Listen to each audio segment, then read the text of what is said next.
crisi idrica, sindaco, qual è la soluzione per Racalmuto? Allora, io sono soddisfatto anche di questa riunione per più ordini di motivi. Il primo che probabilmente otterremo una maggiore dotazione idrica anche in ragione della Festa del Mondo e quindi di tanti altri cittadini che staranno a Racalmuto per la festa. Finalmente abbiamo risolto il problema della ripresa dei lavori dei pozzi, che dovrebbero riprendere credo tra domani e dopodomani, e quindi per risolvere quest'altro problema abbiamo parlato anche delle perdite e delle rotture, mettendo in atto la convenzione con AICA. Dovremmo anticipare noi alcune somme, loro ci devono però prima dare l'autorizzazione, quindi io spero che di qui a qualche giorno avremo maggiore serenità anche sotto questo punto di vista del problema.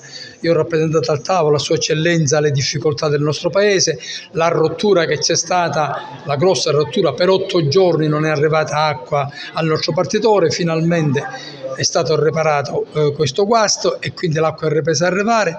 Dovrebbe arrivare questi litri secondo in più che abbiamo concordato in questo tavolo, almeno per la Festa del Monte, e di qui spero tra 10-15 giorni al massimo finalmente potremmo avere l'acqua dei pozzi di Contrada Zaccanello San Bartolomeo nel partitore e quindi dovremmo respirare un po' meglio. In più vedremo in questi giorni di riprendere il discorso del finanziamento della rete idrica di Racalmuto, che era stato sospeso, che riguardava un vecchio decreto che era stato emesso sotto la precedente amministrazione comunale.